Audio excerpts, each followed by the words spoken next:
Gente que Fala, sempre ao vivo, de meio-dia a 1 pela rádio Trianon, AM 740 São Paulo, Rádio Universal, AM 810 Santos, AltV, www.altv.com.br, reapresentação 6 horas da tarde, também TV Guarulhos, canal 20 UHF, canal 3 da NET, em Guarulhos, 11h30 da noite. Acesse nosso blog, conheça nossos colunistas e colaboradores, gentequefala.com.br, nossa fanpage, Facebook/programa Gente que Fala. À sua disposição, chat no site da AltV, WhatsApp 974012235 e ainda o telefone 5052-6622. Hoje, como toda quinta-feira, nós temos o Gente do MPD que Fala, parceria do Gente que Fala com o movimento do Ministério Público Democrático. Conosco, integrante do Ministério Público Democrático, a promotora doutora Valderez Deusdete. Doutora Valderez, muito bom tê-la aqui. Eu que agradeço a oportunidade. Também conosco o economista doutor Ricardo Gamal. Doutor Gamal, Olá, prazer. tudo bem, Zancopé? O senhor é diretor da Fiesp. Sim. Integrante do Prazer convidado do nosso Gente do MPD que Fala. Também a advogada Ana Paula Siqueira. Tudo bem, Ana Paula? Tudo bom, Zacopé? Muito obrigada pela oportunidade. A tua especialidade é bullying? Exatamente. E as suas derivações digitais, né? Como o cyberbullying e o rap-slapping. É bem atual essa especialidade. Infelizmente é. Também conosco a advogada doutora Roberta Rossa, que é especialista em negociação e mediação. Doutora Roberta, prazer tê-la aqui. Prazer, é uma honra estar aqui novamente, Zancopé. Obrigada pelo convite. A Procuradoria-Geral da República diz ser inconstitucional a medida provisória apresentada pelo governo para acelerar acordos de leniência entre o poder público e empresas envolvidas em escândalos de corrupção. Em parecer enviado ao Supremo Tribunal Federal, a Procuradoria-Geral da República recomenda que a Corte aceite a medida cautelar proposta pelo PPS e suspenda a validade da medida provisória que ainda tramita no Congresso. Só para relembrar, essa medida provisória foi apresentada no final do ano. É isso, doutora? Foi. Na realidade, me parece que, sob o suposto argumento, né, de que a legislação que previa os acordos de leniência, essa legislação toda que foi até promulgada pela própria presidente Dilma, mas que teve uma repercussão imensa, especialmente na Operação Lava Jato, sob o falso pretexto de que, da forma como estava redigida, poderiam muitas empresas virem a quebrar, por conta da atitude mais drástica, das considerações mais drásticas da lei. Então, o que se percebe que essa medida provisória veio a flexibilizar um pouco uma legislação que, a meu ver, está não só atual, como da maior importância para a retomada e para a busca de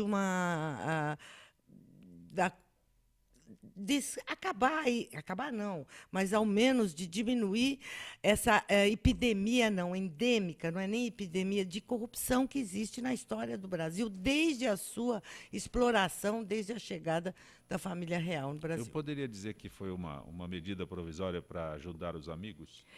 Olha, eu acho que poderia sim, porque o que a medida provisória busca é atenuar os rigores de uma lei que vem trazendo uma conquista social da maior envergadura. Então, eu acredito que sim, porque nunca, jamais, como alguém já disse, se viu nesse país, empresários do porte dos empresários políticos em atividade, presos e mantidos na prisão, com base nesta legislação também. Então, isso está fazendo o país avançar na busca da correção, na busca de uma ideologia que se expurgue a corrupção como um substrato quase que natural. Doutora Roberta, a senhora é especialista em negociação, mas antes eu queria A versão do Aliás, economista vai e ter uma empresário. matéria só sobre negociação Sim, hoje, né? sim. E conciliação. Mas antes eu queria a visão do empresário, do economista. Claro. Não, sem dúvida, a luta contra a corrupção é a luta universal Mais próximo, né? por favor. A luta universal do país, né? A luta que se deve fazer com certeza, né? Claro que nós, como economistas, temos sempre o problema, vemos o problema do crescimento econômico, que é importante no país, empresas que têm forças produtivas e tecnologias que serão extintas, talvez, com tudo isso, se não forem aceitos os acordos. Não que eu seja a favor dos acordos, mas uma solução econômica precisa ser feita. Nem que o governo encampe essas empresas, né? Mas elas não podem deixar de existir. Nem que o governo confisque as empresas, não importa. Mas o que importa é que a força produtiva que existe, essa força, porque tem tecnologia envolvida também, que é nacional, Alta precisa tecnologia. sobreviver. Ou daremos para a Halliburton norte-americana todos esses investimentos em infraestrutura. E ela é menos corrupta? Eu pergunto, é menos corrupta a Halliburton norte-americana, que faz todas as obras no Iraque e tudo, que estava muito ligada ao vice-presidente Dick Cheney no Será passado? que tem essa Então, quer dizer, especialização como nós os temos que nossos ver- empresários? Temos que ver todo o conjunto da economia Perfeito. também, porque no deserto não tem corrupção também. Mas também não tem nada, não sobra nada. Então, eu vejo que a punição deve ser feita para as pessoas, até os donos dessas empresas, perderem até as suas empresas, ou serem revendidas, serem reprivatizadas, confisco e depois reprivatizadas, não importa. Importa que não se pode também perder a força produtiva do país. É muito importante isso. Então, a gente vê sobre esse aspecto. Acho que teve uma notícia sobre a Mendes Júnior, parece que não vai poder assinar nenhum contrato público, é isso não? Não, ela estava fazendo acordo. Mas parece que eu ouvi que não se pode mais, né? Eu vi- Não, ao contrário. Eles estão flexibilizando na medida provisória a possibilidade das empresas continuarem trabalhando com o poder público. Mas as empresas que fizeram acordo de leniência, que fizeram o acordo, elas fizeram o acordo justamente para subsistir. Porque senão eu não precisaria fazer o acordo. Elas fizeram o acordo. Agora, a medida provisória, que é pena que a gente não tem o texto aqui, é para flexibilizar ainda mais. Sob esse argumento, que, ao meu ver, é claro que as forças produtivas elas têm que continuar em alavancada, mas o que não pode é um argumento que se procurou usar bastante, é o seguinte: a Operação Lava Jato está acabando com as empresas, está acabando com não sei quantos empregos. Não é por aí, a meu ver, que se deve tentar aperfeiçoar a legislação. Porque se as empresas não podem perder a força produtiva, o país não pode ficar subordinado a esta barbárie que era essa quadrilha da corrupção nos negócios públicos. E a Lava Jato veio para colocar isso a lume, porque isso já existe tradicionalmente, mas, pelo menos, nós nunca tínhamos visto o patamar que chegou. Agora, se a consequência foi a perda de muitos empregos, não foi a Operação Lava Jato, foi a insistência de alguns de acharem que ainda aqui é o país da impunidade e que se pode ir numa CPI e dizer que isso não vai dar em nada e tudo continuará como dantes no quartel de Abrantes. Então, é muito bom que comecem a perceber que a legislação ela é importante para a retomada, inclusive, da força produtiva do país e para a retomada e para a busca de uma igualdade social e de uma cultura que tem que ser transferida aos filhos, aos jovens, a quem vem uma cultura da honradez, da honestidade, e não uma cultura da corrupção, como, de resto, eu sempre digo que ela é cultivada no Brasil, porque a maioria do povo prefere dar R$20 para o guarda do que pagar uma multa. E assim vai, pagar metade dos honorários médicos para ficar me com... permita. Prefere dar R$20 do que cumprir a lei. Exatamente. É o do que contrário. pagar a multa, exatamente. Não é pagar Prefere, a multa, não cumpre a lei, porque sabe exato, que vai ter o jeitinho. porque pagar a multa significaria cumprir a lei. Sim. Então, a corrupção é uma via de mão dupla. A lei de Gerson. É uma via de mão dupla. De modo que eu acho que nós temos que tomar cuidado, ficar atentos com essas alterações para que o Brasil não dê um passo atrás nessa arrancada que está dando em sentido ao rumo, um rumo de esperança. Não, veja só, não disse exatamente, claro, corrupção é uma coisa horrível para um país. Não, eu terrível. sei. Claro, eu sei disso. realmente não quis dizer que deve-se acabar com essa questão da Lava Jato e tal. O que eu quero dizer é que a nação precisa ter um plano econômico para essas empresas. Para que essas empresas não morram como força produtiva. E eu não estou falando de quem são essas empresas. Né? Que essas pessoas sejam punidas. E sabe que o bolso é importante também. Sabe? Não. O confisco. É importante também? Né? Não. A importância do bolso para certa camada social é o que mais. Exatamente. É o que mais diz. Então, o que eu quero dizer é que o país precisa ter um plano também para que suas forças produtivas, que demoram 500 anos para se constituir, também não se percam. Né? É necessário ter um plano paralelo a tudo isso. Né? Ana Paula. E aí, realmente, não é uma questão de continuar ou não a corrupção, é uma questão dos dirigentes, né? Ou do governo que está, ou do que eventualmente pode vir. A gente tem que tomar cuidado com isso. Né? Eu acho que também é importante se discutir até que ponto que os fins justificam os meios. E, com base nisso, eu me pergunto sobre a constitucionalidade dessa medida provisória. Até que ponto você pode ficar alterando uma lei, o executivo legislando através de medidas provisórias? Então, eu acho que a constitucionalidade dessa medida provisória ela é fulminada do ponto de vista formal. Então, obviamente, em que pese a questão ética, moral, que precisa, e felizmente tá vindo a carga, a Lava Jato nos trouxe, né, essa luz no fim do túnel que muitas vezes, quantas vezes nós já não escutamos que esse país não tinha jeito, né? Estamos vendo que tem, né? Eu acho que, principalmente, nós temos que ver sobre a constitucionalidade dessa MP. Eu acho que isso não é uma questão deste governo ou do governo passado, é constante a interferência do Poder Executivo legislando em causa própria.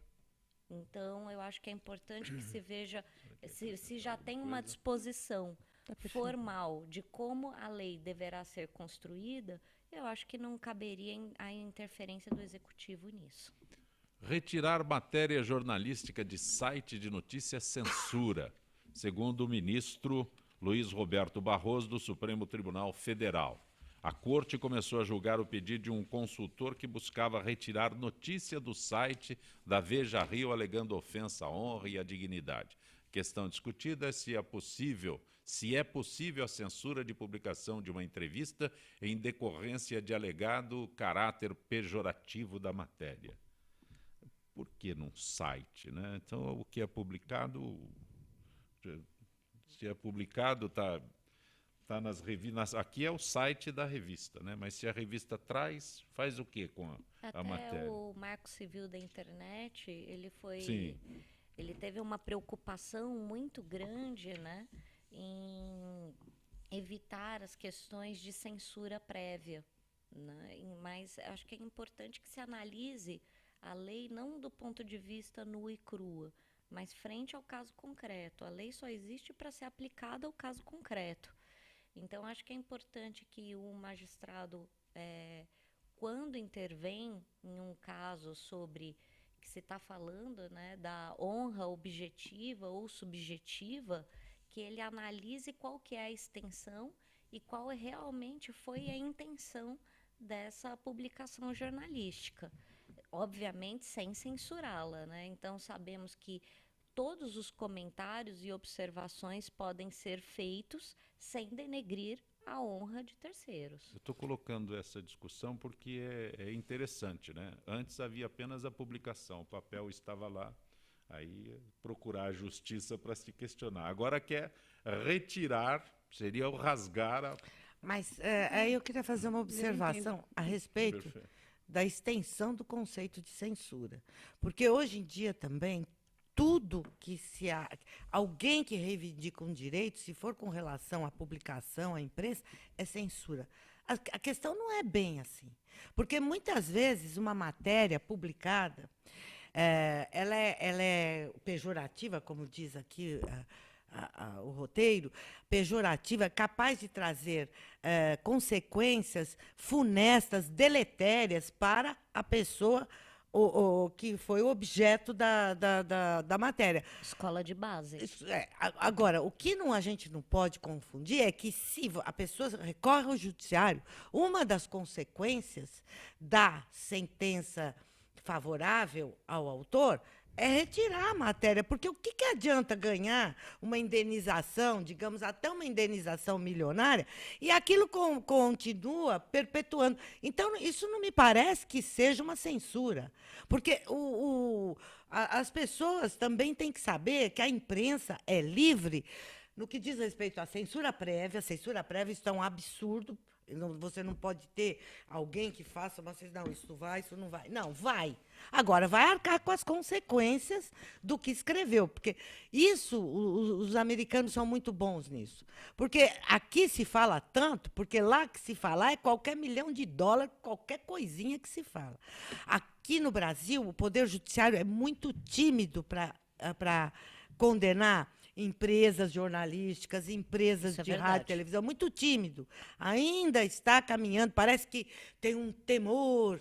Não, a imprensa tem que ser livre, que é o substrato do Estado democrático. Agora, não se pode dar o conceito de censura, porque acha o seguinte: não, a imprensa é livre, eu publico o que quiser. Aí eu vou amanhã, desanco você lá na internet, na revista, você vai à justiça, ganha, e a matéria continua, só paga. Não. Uma das consequências não só, existe inclusive até a punição para o autor da injúria, digamos, de publicar a sentença que o condenou, para que as pessoas vejam. Existe, e tem que existir. Agora, o que não pode achar, tudo é censura, censura. Então, fica lá esculhambando quem quer que seja, pago uma indenização, fala, então, deixa eu pagar antes, porque depois eu esculhambo e fica tudo bem. Não, as coisas não é bem assim. A Constituição Federal, ela garante a liberdade de expressão, de imprensa e tudo mais, e eu concordo com o ministro Barroso, quando ele diz que retirar matéria jornalística é censura, eu concordo. Eu acho que aquele que se sente lesado na sua honra, na sua dignidade, ele tem outras formas de se defender, até através de uma ação de danos morais, enfim, tem outras formas na área. Tudo bem que pode, o judiciário vai ter que ser provocado, mas eu entendo que ele pode, que se não for assim, tem várias matérias que a gente vê, eu vejo a Veja, que é uma revista que eu leio, as notas têm caráter subjetivo do autor, e ele pode dar um caráter subjetivo e a pessoa pode se ofender com aquilo. Então, se for assim, então todas as matérias vão ser, 50% das matérias poderão ser retiradas. Não é bem assim. Mas o que eu estou querendo comparar é que o que está impresso acabou, não tem como retirar. Exatamente. Não basta rasgar a revista. Sem dúvida. O que até está quando impresso. Agora fala, nós estamos até quando falando fala de da um Veja veículo virtual. Aí eles falam que está ali no ar e na revista, inclusive a Veja está na internet. Sim. E não sai mais. A gente pode acessar a Veja a qualquer momento, não é isso? Perfeito. Mas tem um detalhe: se for retirado, digamos assim, por decisão judicial, a que está impressa, na semana seguinte terá que fazer referência a isso. A matéria. Porque, senão, muito obrigado, né? Isso é o tradicional. Isso é o que nós temos, né, de tradicional. É alguma coisa, o veículo tem que se retratar. Né? Tem que haver a retratação. Dando a mesma publicidade. Sim. Dando a mesma publicidade. E eu vou além. Acho que a senhora tem razão no sentido de dizer a publicidade tem que ter uma multa em cima dela. Dando 3 vezes mais a publicidade. Alguma coisa do tipo, o legislativo tem que legislar sobre ele. Mas eu sou a favor de que, realmente, a pessoa teve um problema. E aí o judiciário decidiu que tem que se retratar. Tem que retratar talvez 3 ou 4 vezes maior a publicidade. Porque o estrago está feito. Você não sabe o estrago que pode ser feito uma pessoa. Pode levar lá à falência, pode levar lá pode levar à morte, a suicídio. Ela lembrou da suicídio. escola base, que acabou, fechou, quebrou. A escola de base é um exemplo espetacular. Não tem mais como você voltar atrás no estrago. Por isso que eu disse, a liberdade de imprensa, é claro, lembrada pela Roberta, É imprescindível. A liberdade de imprensa, a liberdade de expressão, isso é um dos substratos do Estado Democrático de Direito. Agora, também não quer dizer que não existam outros direitos constitucionalmente garantidos. De modo Não, que ele sem não dúvida. pode se sobrepor a Liberdade outro. Porque individual. senão aquilo que eu falei, eu primeiro pago, deixa eu xingar a Roberto, deixa eu pagar logo um tanto assim e fico à vontade. As coisas não podem se operar assim. Não, Tem que haver uma O senhor tem consequência. razão. Para Porque quem pensa tem poder bem. financeiro, fica É fácil. lógico, fica paguei. fácil, paga. Agora, imagine, né? Uma matéria esculhambando aí a pessoa. Então, se não tiver uma decisão de dizer, olha, além dos danos morais, essa matéria ela não pode ficar denegrida, porque senão, o que acontece? Quem leu a primeira vez, tá bom. Amanhã vem outra turma, vai ficando se perpetuando. É uma injúria perpétua. E quando é. Então, esse danos morais refere-se aqui ao dia tal, ao dia. Isso não vai ser sempre, você vai ter que então pagar por mês. Então tem que parar para pensar e dar também não dá essa extensão absoluta a tudo é censura. Nada pode ser falado que é censura. As coisas, não, a meu ver, não são bem assim. Não, cada caso é um caso, Independentemente lógico. de qualquer coisa, se essa matéria ela permanece ou sai do ar, a partir do momento que caiu na rede, é peixe. O estrago está O estrago feito. tá feito. Exatamente. O que eu questiono é isso, o estrago está feito. Uhum. Impresso ou virtual, o estrago está feito. Então, quando você tira lá do ar o site, não significa nada. O estrago já... Quem já leu já. Mas sabe, já eu teve a sua- aconteceu. exatamente. Existem estragos e estragos. Alguns, Sim. eles não têm a conotação grave de eventualmente a pessoa se socorrer do judiciário e obter alguma coisa. Outros sim. Então, às vezes a pessoa é tão injuriada num órgão de imprensa, mas ela não tem muito o que fazer. Porque ali, sim, é uma opinião e não uma atribuição de algum valor pejorativo ao outro. Então, é uma situação muito delicada. Ok. Podemos manter contato com a FIPESP? Como às quintas-feiras nós temos a participação da Associação dos Funcionários Públicos do Estado de São Paulo. Kátia Reis, da Escola FIPESP. Boa tarde, Kátia. Boa tarde, Sacopé. Boa tarde aos participantes e ouvintes do Gente que Fala. Vamos abordar hoje o assunto que está chamando a atenção de todos, que é a gripe H1N1. Dizem fora de hora, mas eu não sei se teria hora, né? Mas as autoridades de saúde entraram em alerta em todo o país. Kátia, vamos esclarecer mais quais os sintomas Olha, Sacopé, praticamente os mesmos de uma gripe comum, como febre, tosse, garganta inflamada, dores no corpo, dor de cabeça, calafrios e fadiga. Outras formas mais graves, como diarreia e vômitos, também foram relatadas. E as fatais, como pneumonia e falência respiratória. A gripe suína também pode causar uma piora de doenças crônicas já existentes. E, Kátia, como se dá a transmissão? Acredita-se que o H1N1 possa ser transmitido da mesma maneira pela qual se transmite a gripe comum. Os vírus da influenza se disseminam de pessoa para pessoa, especialmente ao tossir ou espirrar, principalmente se estiver infectada. Algumas vezes as pessoas podem se infectar pegando objetos que estão contaminados com os vírus da influenza e depois tocando na sua boca ou no seu nariz. Sobre os grupos de risco, Kátia. Nesses grupos, vamos encontrar idosos, crianças novas, gestantes e pessoas com alguma comorbidade, ou seja, com mais de uma doença, por exemplo, diabetes e hipertensão. Essas possuem risco maior de desenvolver complicações por causa da influenza. Kátia? É se vacinar todo ano. Já se falou em vacina, como podemos nos prevenir, Kátia? De acordo com o Ministério da Saúde, para reduzir o risco de pegar ou transmitir doenças respiratórias, é importante adotar medidas gerais de prevenção. Lavar e higienizar frequentemente as mãos, principalmente antes de consumir algum alimento, utilizar lenço descartável para higiene nasal, cobrir nariz e boca ao espirrar ou tossir, evitar tocar as mucosas dos olhos, do nariz e da boca, não compartilhar objetos de uso pessoal, como talheres, pratos, copos ou garrafas, e manter os ambientes bem ventilados. Em casos de situações graves, são necessárias medidas de suporte intensivo.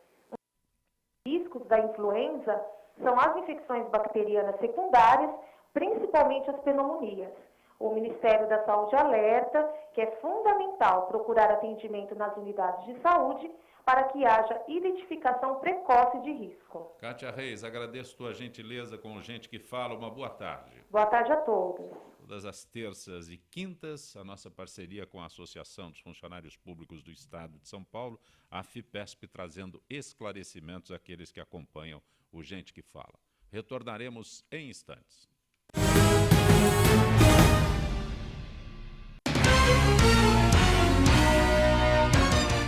Oi pessoal, tudo bem? Meu nome é Rafaela Bacic e toda quarta-feira na UTV eu apresento o programa Dicas da Rafinha e hoje eu tô aqui pra falar pra vocês que em homenagem aos 14 anos da UTV, eles criaram o primeiro portal marketplace, que é o UTV Shop. O que é o UTV Shop? É uma grande oportunidade de você ser um empreendedor digital sem precisar gastar muito dinheiro. É só você entrar em utvshop.com.br, escolher o plano que você quer para montar a sua loja virtual e selecionar entre os mais de 1 milhão de produtos quais que você quer colocar na sua loja. Aí é só divulgar nas suas redes sociais e todo mundo que comprar ali pela sua lojinha, você ganha uma comissão em cima de cada produto. Então é uma grande oportunidade para você ganhar um dinheirinho extra, para você ser um empreendedor sem precisar correr muitos riscos. Por quê? Você não precisa se preocupar com o fornecedor, que já são grandes nomes do mercado, parceiros da UTV Shop. Você só vai selecionar o produto, colocar na sua lojinha e divulgar nas suas redes sociais. Não precisa se preocupar com entrega também, porque os fornecedores já fazem tudo isso para você. Então não perca tempo,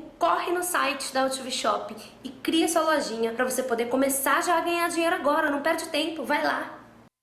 Oi, eu sou Letícia Spiller e quero convidar vocês a fortalecer o movimento que quer criar uma lei para acabar com o desmatamento no Brasil. Nossas florestas não podem mais ser destruídas. São elas que garantem a nossa qualidade de vida. Eu quero floresta em pé, água fresca, clima ameno e desmatamento zero. E você? Participe, assine a petição.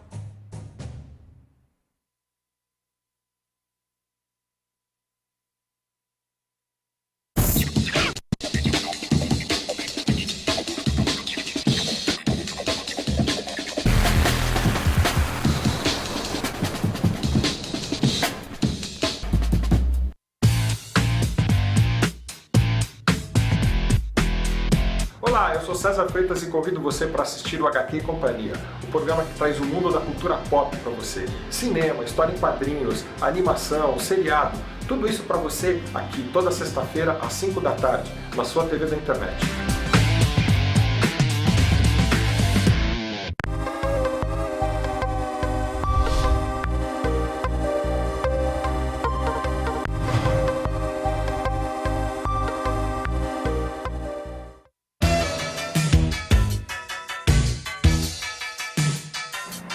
Eu sou o Ronaldo Luiz, jornalista e apresentador do Agropapo aqui na UTV.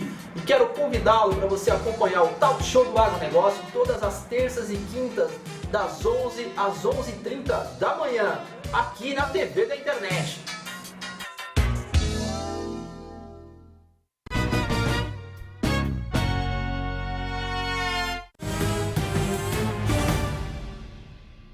Besteiras que eles quiserem, aqueles caras que chamaram o Cunha de ladrão, aqueles negócios. Você está conosco no Gente que Fala pela Rádio Trianon, AM 740 São Paulo, Rádio Universal, AM 810 Santos, AltV, www.altv.com.br, com reapresentação 6 da tarde, TV Guarulhos, canal 20 UHF, canal 3 da NET em Guarulhos, 11h30 da noite. Acesse nosso blog, conheça nossos colunistas e colaboradores, gentequefala.com.br, nossa fanpage Facebook /programa Gente que Fala. Hoje é gente do MPD que fala, nossa parceria com o movimento do Ministério Público Democrático. A representante do Ministério Público Democrático nesta edição, promotora doutora Valderiz Deusdete.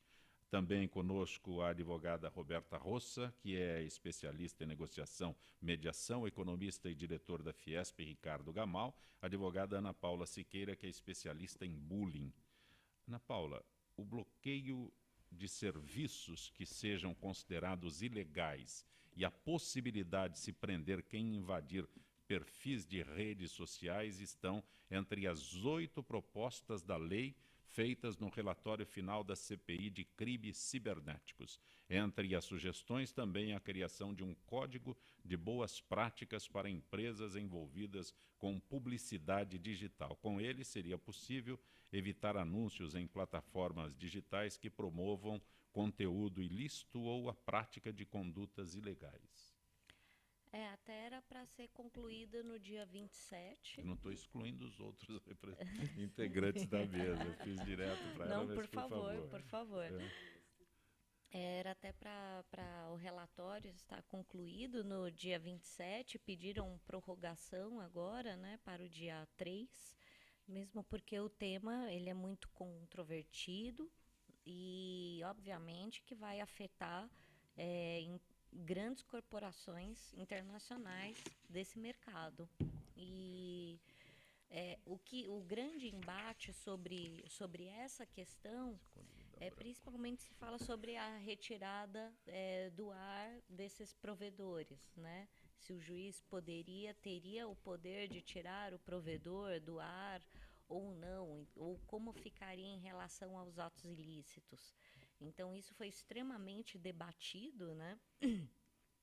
E até o presente momento, o que se tem é que esse bloqueio dos aplicativos estaria restrito àquelas empresas que não possuem sede no Brasil, né? Ou sites que estão no exterior, e para crimes cuja pena fosse igual ou superior a 2 anos.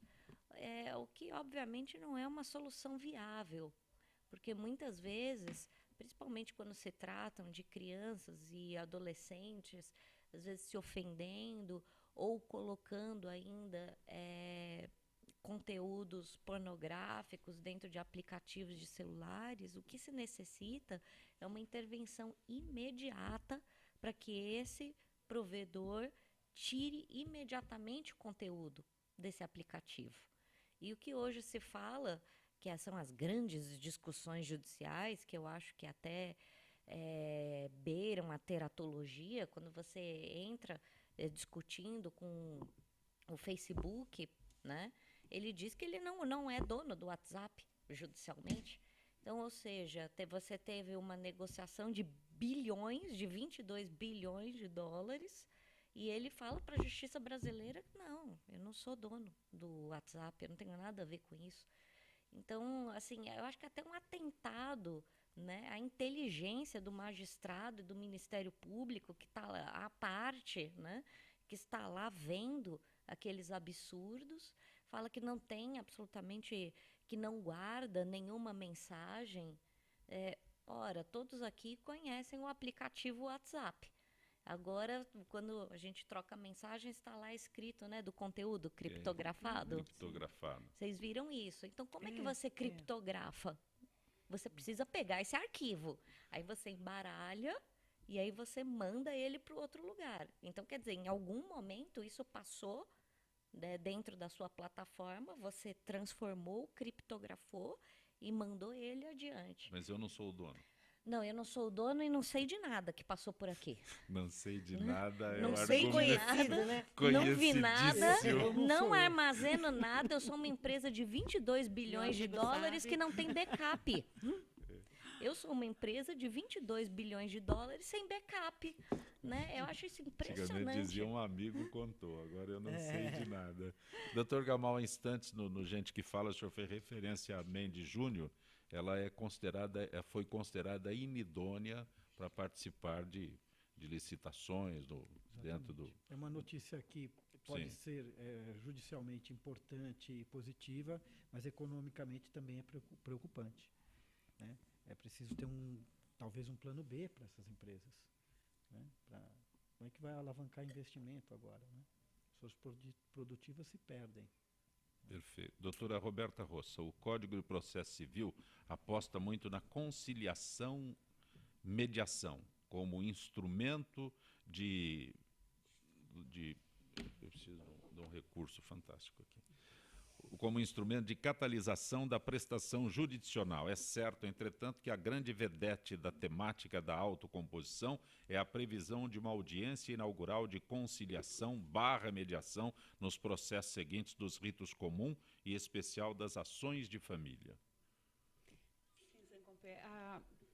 Esse novo Código de Processo Civil, assim como toda lei tem seus avanços e os seus retrocessos, eu entendo que essa questão da mediação foi um grande avanço hoje, para que toda pessoa que vai receber uma citação, antes mesmo o juiz já designa a ação de uma audiência de mediação ou de conciliação, e ali serão discutidos, antes mesmo que vá para o juiz, o mediador vai, o conflito ali vai tentar ser mediado.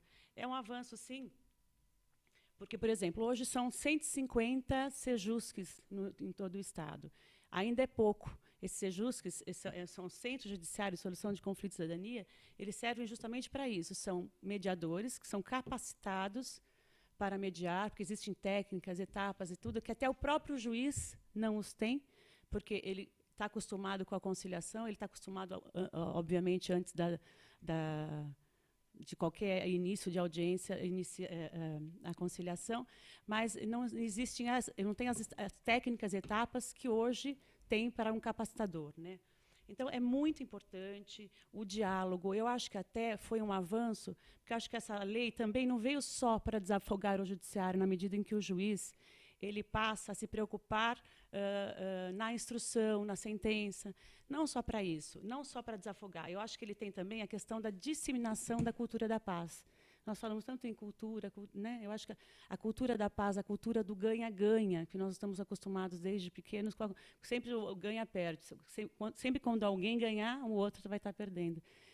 E a mediação não prega isso, prega a cultura da paz, o ganha-ganha. O mediador, ele proporciona o diálogo, antes de tudo. Então, quando ele proporciona o diálogo, e esse diálogo vai ser de uma forma imparcial, confidencial, sigilosa, aquilo não vai sair dali. Tanto que, quando houver audiência de mediação e não houver um acordo, isso não vai ser passado nem para o juiz. Isso vai ser de uma forma tão confidencial e tão sigilosa que não vai passar para o juiz. E muitas vezes as partes, a gente vê que eles se sentem muito mais à vontade com o conciliador, porque ele também está preparado para receber essas pessoas, do que talvez com o próprio magistrado, que talvez eles tenham até medo de conversar e de expor. Então, é muito importante. O que eu só espero, porque com essa lei recente, eu espero que essa lei venha e que exista uma estrutura desses capacitadores, desses mediadores, para que eles possam, para que seja feliz, para que realmente tenha um avanço, para que essa lei seja efetiva. Precisa de um mediador capacitado. Quando não houver, até essa matéria fala sobre isso, quando não houver um mediador nas comarcas, às vezes tem comarcas muito distantes e que não tem esse centro judiciário, o próprio juiz vai fazer esse papel. Mas o interessante já faz esse papel nesses pontos onde a senhora está se referindo. O Brasil é muito grande. Quando eu bato sempre nisso, o Brasil é muito grande.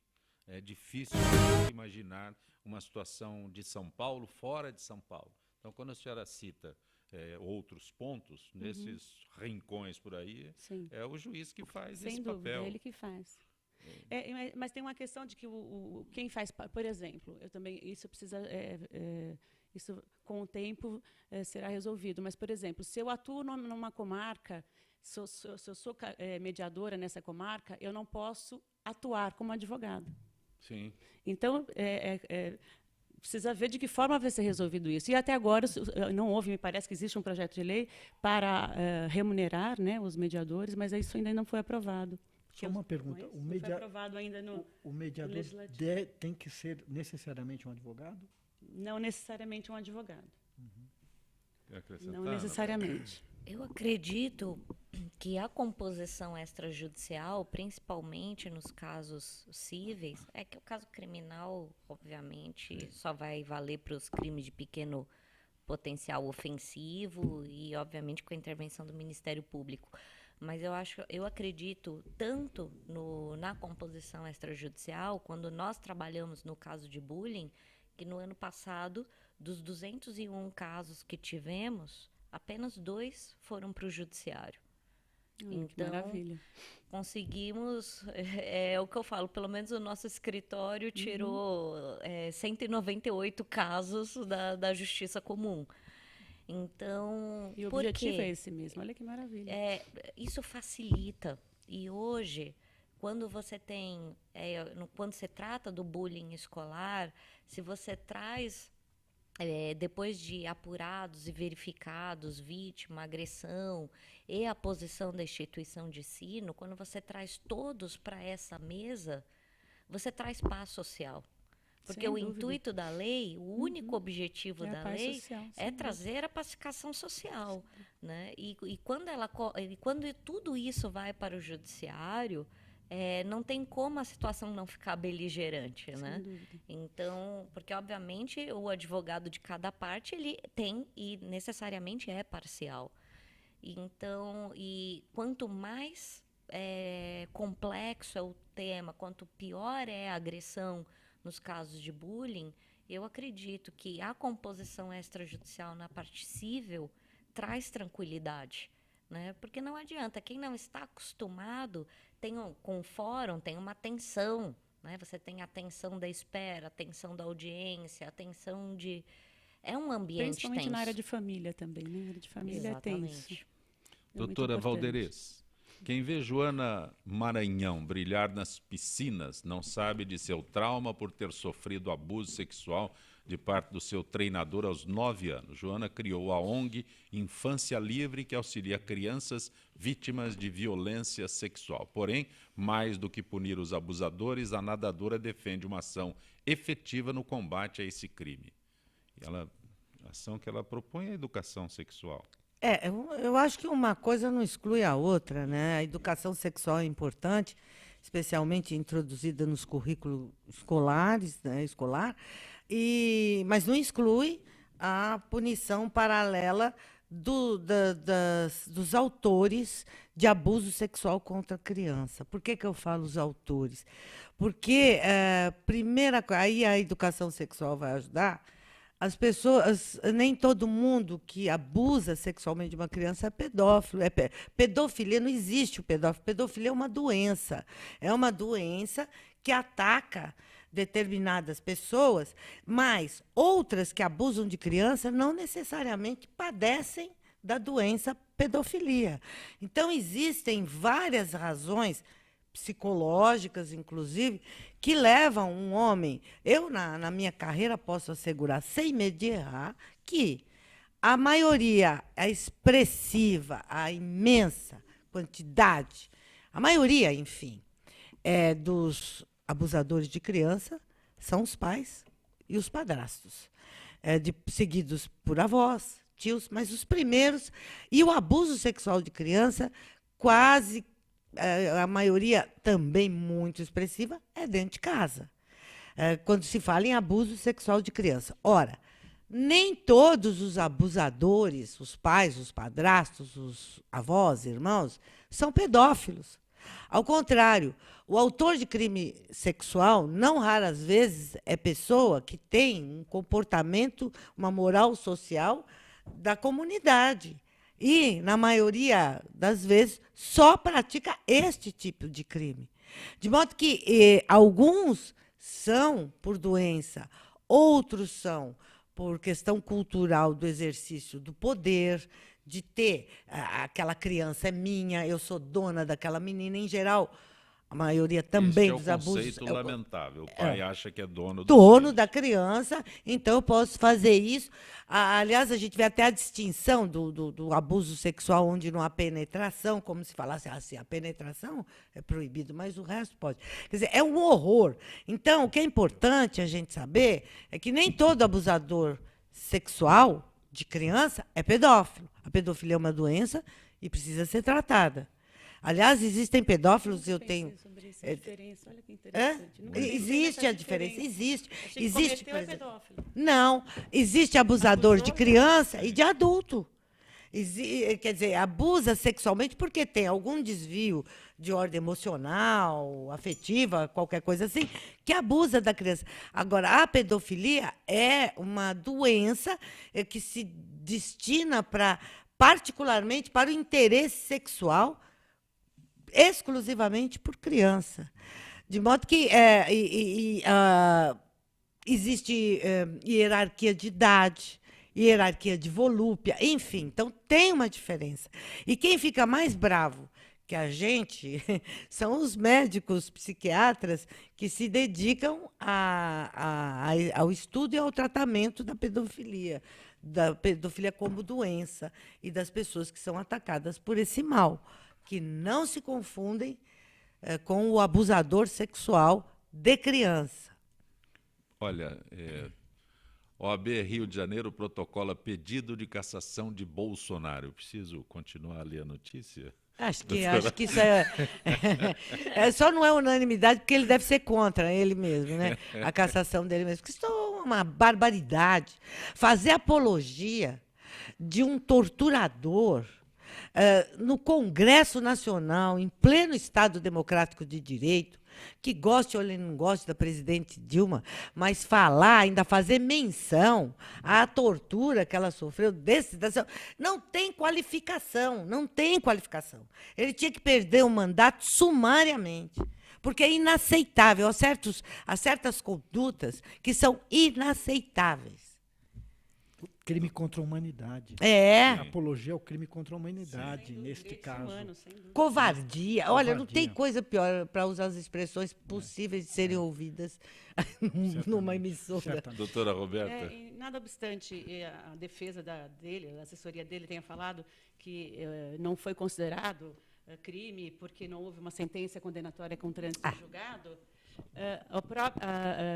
isso ele pode utilizar isso em sua defesa, mas, na verdade, nós sabemos que essas vítimas, elas ajuizaram uma ação, essa ação ela tramitou perante a Justiça Federal, né, uma ação declaratória para que ele fosse considerado, Ustra, que ele fosse considerado um torturador. E houve essa sentença, ele foi declarado torturador, quer dizer, então, por mais que fale que não houve, foi declarado através da Justiça Federal, foi comprovado torturador. Dele, se é que então, se pode colocar assim. Então, eu não tenho o que discutir e depois, com relação não é a só isso. O sujeito ainda fazer menção de que a presidente tinha saudade, alguma coisa. Antiético total não, isso e contra os direitos humanos, sem dúvida nenhuma. Temor ou terror. Temor é tanto teme a presidente. Mas isso é um horror.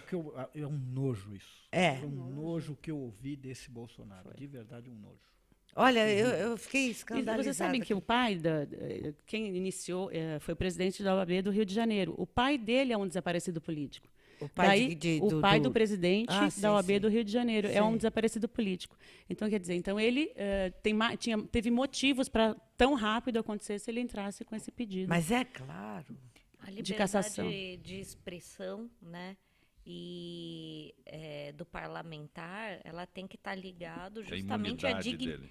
E tem que estar ligado à dignidade do cargo. Né? Ele não está lá por ele está ocupando um mandato. Né? Representando o povo. Sem dúvida. Então, eu acredito que o povo não quer apologias a torturadores. E da mesma forma que essa conduta foi bizarra, eu acho que também é bizarro que tudo comece a se resolver com cuspes, né? Eu acho que o poder da argumentação e do diálogo, ele está indo para onde? Né?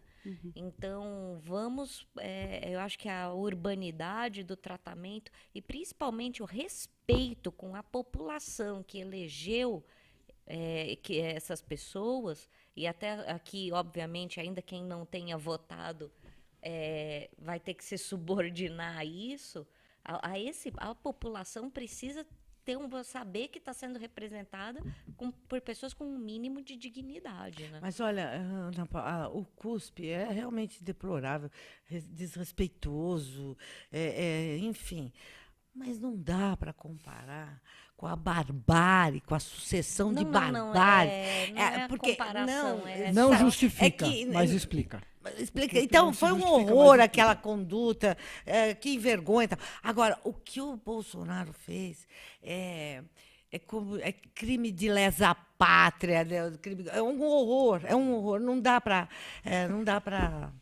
Doutor Gamal, o senhor que é economista e empresário, bancos receberam autorização para abertura e fechamento de contas sem que haja contato presencial com os clientes. Até hoje, para a abertura de uma conta, era necessário ir pessoalmente a uma agência, o que nós conhecemos, né? Agora, pela internet, é possível esse procedimento. O cliente fazer isso. Sim. Né? Claro, isso é louvável. Né? O cliente pode fechar sua conta sem maiores burocracias. O problema são as taxas, né? Quanto vai custar isso também, né? Os bancos hoje têm uma concentração muito grande no Brasil, né? Nós temos aí 4 bancos privados, praticamente. Antigamente se falava, existe meia dúzia de bancos. Né? Tinha uns 30. Hoje não tem a meia dúzia. Né? São 4. Hoje em dia são praticamente 4 privados. Né? E essa concentração está prejudicando muito o país. Né? Há muito tempo a economia não anda por conta até dos encargos e dos juros cobrados aí pelos bancos. Né? Eu dirigi esse assunto para o senhor, que é economista e é empresário, porque quando vem a notícia, pode abrir conta pela internet. Então as pessoas ficam numa euforia, a internet resolve mais um problema. Ou a pergunta é a seguinte, ou cria mais um problema? Eu acho que talvez venha para facilitar. Quando o senhor claro fala de taxas, as pessoas não... Ninguém imaginou um economista que já taxa o custo da operação. Quanto vai custar? A concentração bancária é muito grande, né? Então eles fazem ali um acordo tácito, né, das taxas.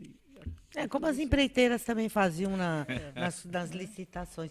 Agora, a respeito disso, eu estou assim, meio preocupado, porque pode ser a criação de um problema também, porque a gente está vivendo num mundo virtual que agora, se pode resolver um problema, arruma outro, que é os nervos que a gente passa quando vai ligar. Você não fala mais com ser humano, com gente. Exatamente. Você quer fazer isso, ligue para o tal. Você quer se matar, você ligue para o tal.